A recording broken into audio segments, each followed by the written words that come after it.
Shalom Bapak Ibu Saudara-saudara yang diberkati Tuhan. Sebelum kita merenungkan kebenaran firman Tuhan, mari kita bersatu dalam doa. Terpuji termulia namamu ya Tuhan yang kami kenal dalam Kristus Yesus. Kami kembali datang bersyukur karena kasih-Mu yang besar dalam setiap kehidupan kami. Kasih-Mu yang menuntun kami untuk boleh mendengarkan dan memperdengarkan firman Tuhan. Terima kasih buat kesempatan ini. Biarlah roh Tuhan menolong kami untuk mengerti dan melakukan firman Tuhan. Dalam nama Yesus kami berdoa dan mengucap syukur. Amin. Saudara-saudara, ibu bapa yang diberkati oleh Tuhan, firman Tuhan menyapa kita pada saat ini dari Yohanes pasal 12. Ayatnya yang ke-20 sampai ayat yang ke-33. Yohanes pasal 12 ayat 20 sampai 33. Kami akan bacakan firman Tuhan bagi kita, demikianlah firman-Nya. Di antara mereka yang berangkat untuk beribadah pada hari raya itu, terdapat beberapa orang Yunani. Orang-orang itu pergi kepada Filipus yang berasal dari Betsaida di Galilea.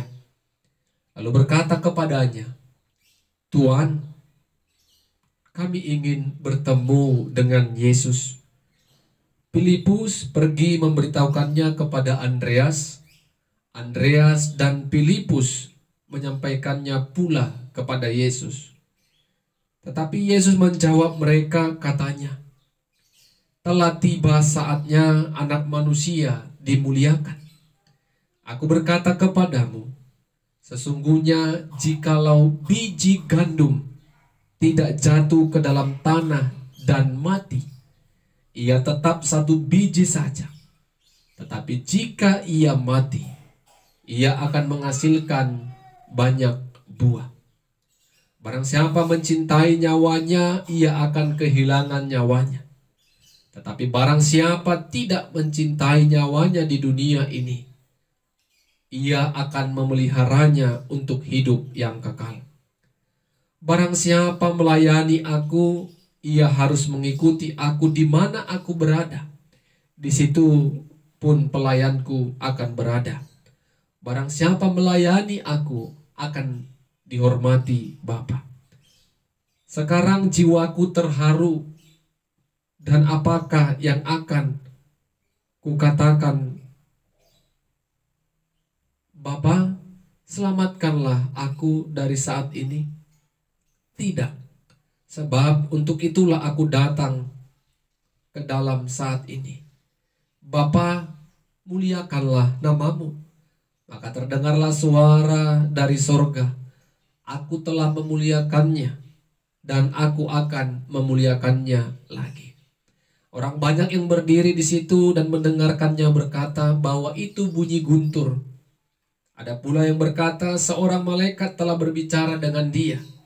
Jawab Yesus, "Suara itu telah terdengar bukan oleh karena aku, melainkan oleh karena kamu. Sekarang berlangsung penghakiman atas dunia ini. Sekarang juga penguasa dunia ini akan dilemparkan keluar. Dan aku, apabila aku ditinggikan dari bumi, aku akan menarik semua orang datang kepadaku." Ini dikatakannya untuk menyatakan bagaimana caranya ia akan mati. Amin. Saudara-saudara, Bapak Ibu yang diberkati Tuhan, tema kebenaran firman Tuhan bagi kita saat ini, kematian Yesus mendatangkan keselamatan. Kematian Yesus mendatangkan keselamatan. Bapak Ibu yang diberkati Tuhan, kalau kita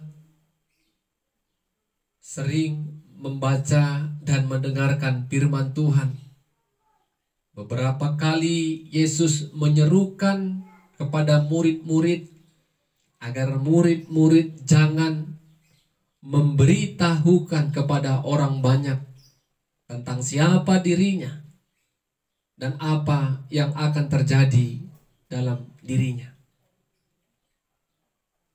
Dia menunda-nunda waktu agar murid-murid tidak segera mungkin menyampaikan apa yang mereka lihat, mereka saksikan dan dengarkan dari Yesus. Tetapi firman Tuhan saat ini, Yesus dengan terang-terangan menyampaikan bahwa kematiannya akan berlangsung. Kematiannya sesaat lagi akan terjadi, dan itu bukan hanya disampaikan kepada murid, tetapi kepada semua orang yang datang kepada dia dan mendengarkannya. Firman Tuhan ini terjadi ketika ada beberapa orang Yunani yang akan beribadah. Mereka datang kepada Filipus, Tuhan, dengan kata Tuhan ini seolah-olah mereka memang memohon agar Filipus mempertemukan Yesus dengan beberapa orang Yunani tadi. Tuhan, kami ingin bertemu dengan Yesus. Tuhan Filipus tadi datang kepada Andreas, dan kedua murid Yesus tadi datang kepada Yesus. Ada yang mencari-cari Engkau. Bapak Ibu yang diberkati Tuhan, Yesus merasa ini adalah waktu yang tepat di mana dia harus memberitakan kematian dan apa yang akan terjadi setelah kematiannya. Kalau kita melihat mengapa orang-orang Yunani, beberapa orang Yunani mencari Yesus, karena mereka ingin melihat, menyaksikan secara langsung, yang mungkin mereka hanya mendengar kabar tentang mujizat yang dilakukannya. Terlebih kalau kita melihat ayat sebelumnya, Lazarus yang dibangkitkan dari kematian. Dan mungkin banyak hal yang membuat mereka penasaran untuk bertemu dengan Yesus. Sehingga Yesus menggunakan waktu ini dengan tepat dengan menceritakan kalau dirinya akan mati. Yesus mengumpamakan dirinya sebagai sebiji gandum.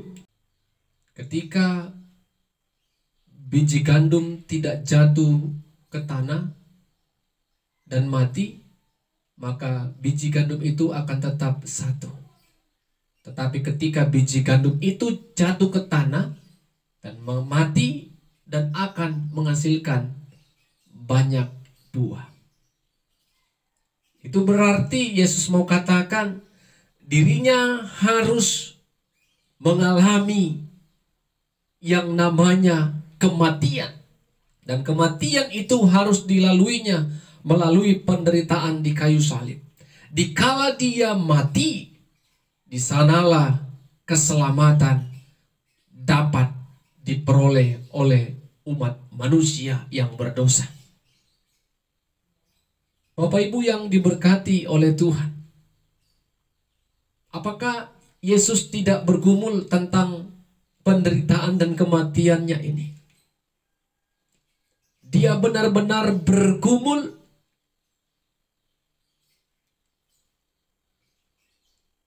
Dia benar-benar merasakan kegentaran untuk menjalani penderitaan itu. Tetapi apa yang dikatakan Yesus? Memang untuk itulah aku datang ke tengah-tengah dunia ini. Yesus sadar, Yesus paham kedatangannya ke tengah-tengah dunia ini adalah utusan Allah yang menyelamatkan manusia. Dan keselamatan itu tidaklah mudah, tetapi harus melalui penderitaan kematiannya di kayu salib. Yesus berseru, "Ya Allah, muliakanlah namamu. Aku telah memuliakannya dan akan memuliakannya lagi." Melalui kematian Kristus, nama Tuhan dipermuliakan. Setelah peristiwa kematian, peristiwa kebangkitan, nama Tuhan kembali dipermuliakan. Jadi jangan pernah kita berpikir Yesus tidak bergumul. Dia bergumul, tetapi dia akui kalau kedatangannya ke tengah-tengah dunia ini memang harus mengalami penderitaan. Sehingga Yesus katakan, Bapak, Ibu, saudara-saudara, barang siapa yang mau mengikut aku, dia harus berada bersama dengan aku. Dia harus hidup melayani aku. Dan barang siapa melayani aku, ia akan dihormati oleh Bapa. Bapak, Ibu, saudara-saudara yang diberkati Tuhan, suatu kehormatan kita boleh terima seperti yang dikatakan Yesus ketika kita benar-benar memberikan hati, waktu, pikiran, tenaga, bahkan harta kita untuk melayani Tuhan, ikut bersama dengan Tuhan. Tentu ikut, pasti di dalam keikutsertaan kita, di dalamnya ada banyak penderitaan, ada banyak pergumulan. Itu yang dikatakan Yesus, siapa yang mau mengikut aku, dia harus memikul salib. Tetapi ketika kita setia hidup dalam penderitaan salib itu, ternyata ada hal yang Tuhan berikan dalam kehidupan kita. Saudara-saudara, Bapak Ibu yang diberkati Tuhan,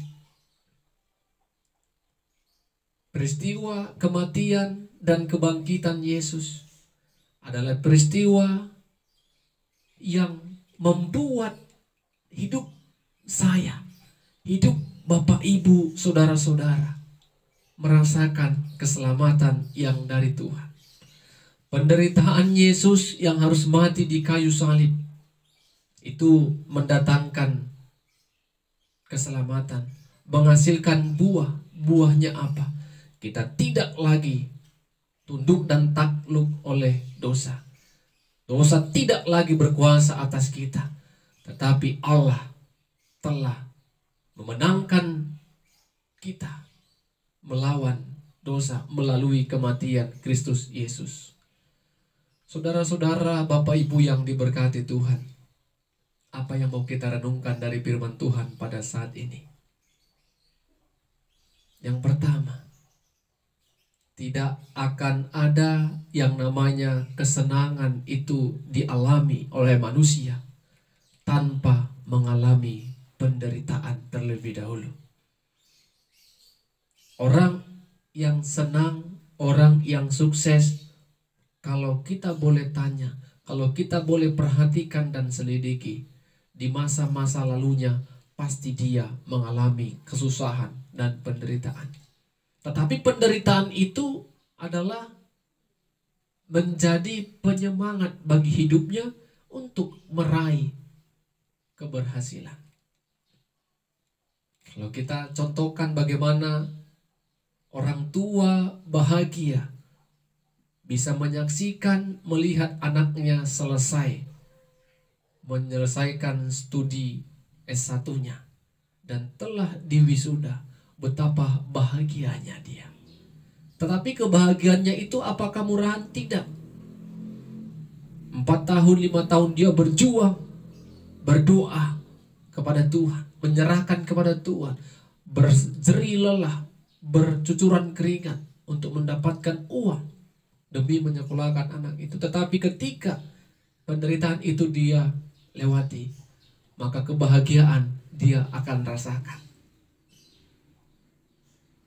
Keselamatan yang kita peroleh, kebahagiaan tentunya yang sudah kita rasakan, itu jangan pernah kita melupakan karena penderitaan Kristus. Hasil dari penderitaan, hasil dari salib, kita bebas dari dosa. Yang kedua,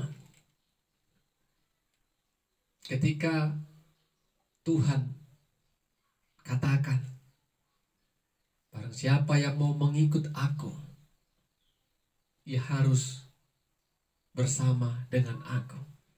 Barang siapa yang melayani aku, dia akan dihormati Bapa. Bapak Ibu yang diberkati Tuhan, bagi kita yang sudah terjun dalam dunia pelayanan, kita bersyukur ada bagian-bagian yang telah Tuhan sediakan bagi kita. Bagi kita yang belum terjun dalam dunia pelayanan, cobalah beri hati, waktu, dan segala potensi yang dalam diri kita, sehingga kita setia, taat dalam melayani Tuhan. Mengapa kita harus melayani Tuhan? Mengapa kita harus mengikut Tuhan? Tentu jelas alasannya. Karena kita telah ditebus dan karena kita telah diselamatkan. Dan yang ketiga, Bapak Ibu, kita harus imani proses Yesus disalib adalah proses yang begitu sangat penuh dengan ketakutan, kegentaran, dan kecemasan. Walaupun demikian, Yesus tetap percaya kalau rencana Allah dalam dirinya itu akan membuat semua manusia yang berdosa dibebaskan melalui peristiwa salib. Oleh karena itu, bersyukurlah karena salib, karena kebangkitan, kita telah diselamatkan karena anugerah, bukan karena kebaikan kita, bukan karena jerih payah kita, tetapi anugerah dan kasih Tuhan semata. Amin. Kita berdoa. Kami bersyukur Tuhan, firman-Mu mengajari dan mengingatkan kami kembali bagaimana salib yang Tuhan harus rasakan, kematian, kebangkitan yang harus Tuhan Yesus jalani. Itu membuat kami merasakan hasil dari salib penderitaan Tuhan, yaitu keselamatan. Tuhan telah tebus dosa kami. Tuhan telah selamatkan kami dari maut. Terima kasih Tuhan buat anugerah Tuhan. Biarlah hidup kami setia melayani Tuhan, taat kepada Tuhan, dan kami benar-benar memberikan hati waktu kami untuk melakukan kebaikan-kebaikan yang berkenan di hadapan Tuhan. Roh-Mu yang menolong kami untuk melakukannya. Dalam nama Yesus kami berdoa dan bersyukur. Amin. Shalom. Tuhan Yesus memberkati kita semua. Shalom Bapak Ibu yang diberkati Tuhan. Sebelum kita merenungkan kebenaran firman Tuhan, kita bersatu di dalam doa. Maha besar Engkau ya Tuhan, Allah yang mengasihi, Allah yang telah menyelamatkan kehidupan kami. Kami kembali memuji-muji Tuhan, memuliakan nama Tuhan.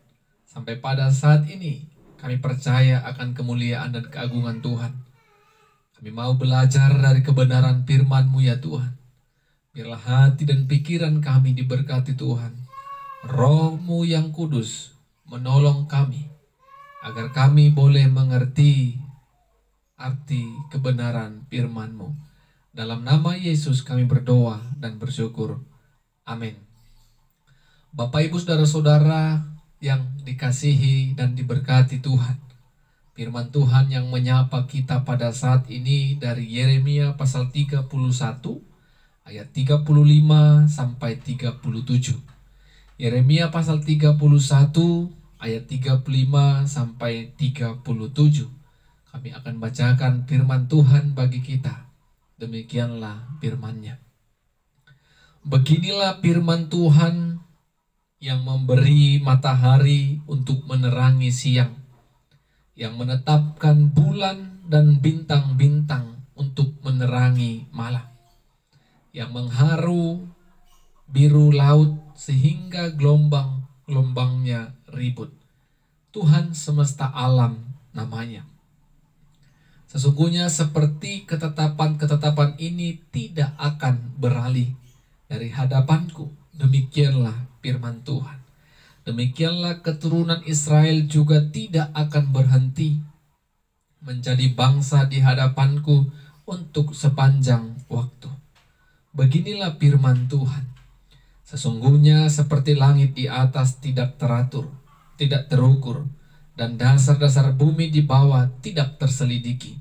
Demikian juga aku tidak akan menolak segala keturunan Israel, karena segala apa yang dilakukan mereka. Demikianlah firman Tuhan. Amin. Bapak Ibu yang diberkati Tuhan, tema kebenaran firman Tuhan bagi kita pada saat ini, ketetapan Tuhan tidak akan berubah. Ketetapan Tuhan tidak akan berubah. Manusia sering sekali mengalami yang namanya perubahan hidup. Perubahan yang kami maksud adalah Bapak Ibu, saudara-saudara, sering kita mengalami atau sering kita menyaksikan yang dialami oleh orang-orang di sekitar kita. Yang tadinya kita mengenal orang itu begitu sangat baik, sewaktu-waktu bisa berubah menjadi orang yang jahat. Itu contoh yang pertama. Contoh yang berikutnya, yang dulunya dia menjadi sahabat kita atau sahabat orang lain, di waktu-waktu yang akan itu bisa berubah menjadi musuh atau lawannya. Atau karena kita mengalami kekurangan, kehancuran, kegagalan, maka perlahan-lahan sahabat kita tadi itu meninggalkan kita untuk selama-lamanya. Yang dulunya kita dekat, itulah perubahannya.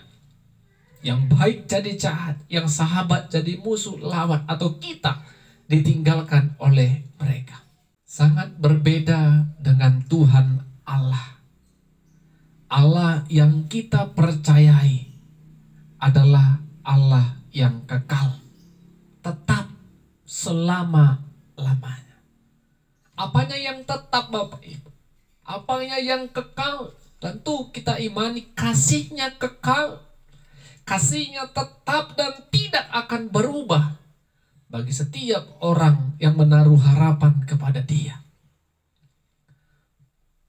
Walaupun terkadang kita mendapatkan hukuman dari Allah, itu bukan karena Allah tidak mengasihi kita. Kita mendapatkan hukuman karena memang pelanggaran dosa yang kita perbuat. Tetapi karena Allah juga tidak akan pernah berubah. Ketetapan Tuhan tidak berubah. Walaupun kita hidup dalam hukuman, Allah tetap menaruh kasih kepada kita. Sama seperti iman kita dari awal tadi. Allah itu kekal, Allah itu tetap dan tidak akan berubah sampai selama-lamanya. Hal itulah yang terjadi dari kebenaran firman Tuhan yang sedang kita gumulkan, renungkan bersama pada saat ini. Nabi Yeremia tegas mengatakan bagaimana ketika Allah menciptakan segala sesuatu di tengah-tengah muka bumi ini, ketetapannya dapat dilihat dari ciptaannya yang semula sampai sekarang tidak berubah fungsi. Matahari yang diberi untuk menerangi siang, bulan yang ditetapkan untuk menerangi malam, bahkan bintang-bintang di langit pun untuk menerangi malam. Itu semua tidak akan berubah, itu semua tidak akan beralih fungsinya. Sampai kapanpun matahari akan terus berfungsi untuk menerangi siang, bulan dan bintang akan menerangi yang namanya malam. Tidak akan pernah beralih, akan tetap sampai kedatangan Tuhan. Demikianlah juga kasih Allah kepada umat Israel. Kasih Allah tidak akan pernah beralih. Sehingga firman Tuhan yang disampaikan Yeremia, kalau umat Allah, bangsa Israel akan menjadi umatnya sepanjang waktu. Bukan hanya itu, umat Allah juga, segala keturunan Israel juga akan menjadi umat Tuhan. Walaupun segala perbuatan yang mereka lakukan. Itu mau mengatakan Bapak Ibu yang diberkati Tuhan, walaupun terus hidup bangsa Israel pada saat itu melakukan kejahatan, mereka dibuang ke pembuangan dan mereka dibebaskan dari pembuangan. Semua itu karena Allah mengasihi mereka. Allah tidak akan membiarkan mereka karena ketetapannya jelas. Allah akan terus memberkati umat pilihannya. Tidak akan pernah berubah. Kasih setia Tuhan itu sepanjang waktu, sepanjang masa. Bapak Ibu yang diberkati Tuhan, apa yang boleh kita renungkan dari kebenaran firman Tuhan pada saat ini? Poin yang pertama, ingat akan kasih Allah yang kekal, tetap selama-lamanya. Walaupun kita ibu bapak saudara-saudara yang terkasih hidup di dalam keberdosaan, tetapi lihatlah Allah yang mengasihi kita dari semula mengutus anaknya yang tunggal, Kristus Yesus, sebagai penebus dosa kita. Semuanya itu karena kasih Allah kepada kita, sehingga kita beroleh keselamatan. Walaupun kita sebenarnya tidak layak, tidak pantas untuk diselamatkan karena dosa kita, tetapi kasih itu menerobos, kasih itu membebaskan dan menyelamatkan setiap hidup orang manusia yang berdosa. Kita harus ingat itu, kasih Allah besar, kasih Allah tetap dalam kehidupan kita. Anaknya yang tunggal adalah salah satu bukti kalau Allah menaruh kasih yang tidak pernah akan berubah. Poin yang kedua, kalaupun Bapak Ibu dan kita semua saudara-saudara sedang dipase dalam penderitaan, kesulitan, kekecewaan, atau kegagalan, jangan pernah berprasangka buruk kepada rencana Tuhan. Seolah-olah Tuhan tidak lagi bersama dengan kita, seolah-olah Tuhan telah meninggalkan kita. Bukan. Tetapi Tuhan sedang membentuk kita, melihat dan menyaksikan hidup kita, membangun pribadi kita menjadi pribadi yang hebat di mata Tuhan. Tetap setia, tetap cari Tuhan, tetap hidup dalam kebenaran firman Tuhan. Karena Tuhan, seperti poin yang pertama tadi, kalau Tuhan sudah katakan kepada kita, aku mengasihi engkau, berarti itu adalah ketetapan yang tidak akan berubah. Tuhan tetap mengasihi kita.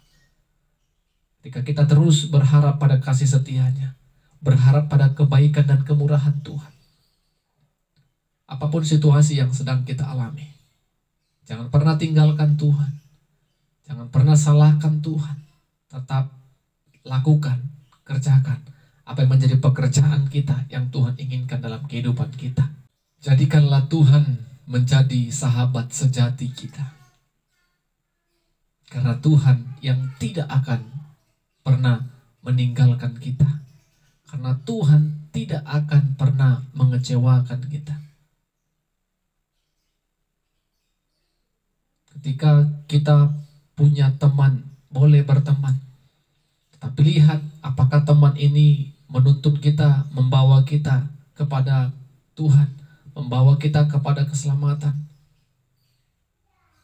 Kalau kita bisa minta hikmat dari Tuhan, mengajari kita untuk memilih-milih mana sahabat yang akan terus bersama dengan kita, yang akan terus membawa kita kepada jalan yang baik. Dan kita dimintakan hikmat Tuhan.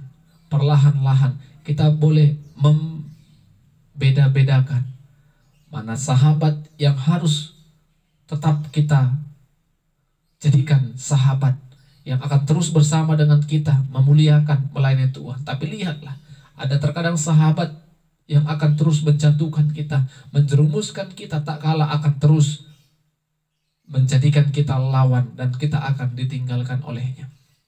Tetapi kalau kita jadikan Tuhan sahabat sejati kita, sedikit pun tidak akan ada rasa kecewa. Yang ada, kita mendapatkan semangat hidup, keselamatan, mendapatkan sukacita, penghiburan, kekuatan, topangan dalam melakukan setiap kehidupan kita. Amin. Kita berdoa. Ya Tuhan, terima kasih buat kebenaran firman-Mu yang telah menyapa kami pada saat ini. Ketetapan Tuhan tidak pernah berubah. Kasih Tuhan tidak pernah berubah. Berkat Tuhan tidak pernah akan berubah. Yang sedang Tuhan rencanakan dan tetapkan dalam kehidupan kami yang akan kami terima. Ajari kami Tuhan untuk terus bersabar dalam suka, duka, penderitaan, kesusahan kami. Dan kami percaya Engkau tidak pernah sedikit pun meninggalkan kami. Kasih-Mu yang terus akan kami rasakan sepanjang kehidupan kami. Bukti nyata Engkau telah berikan.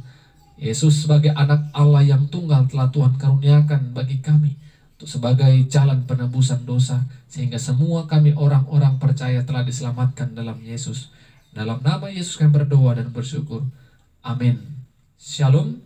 Tuhan Yesus memberkati kita semua.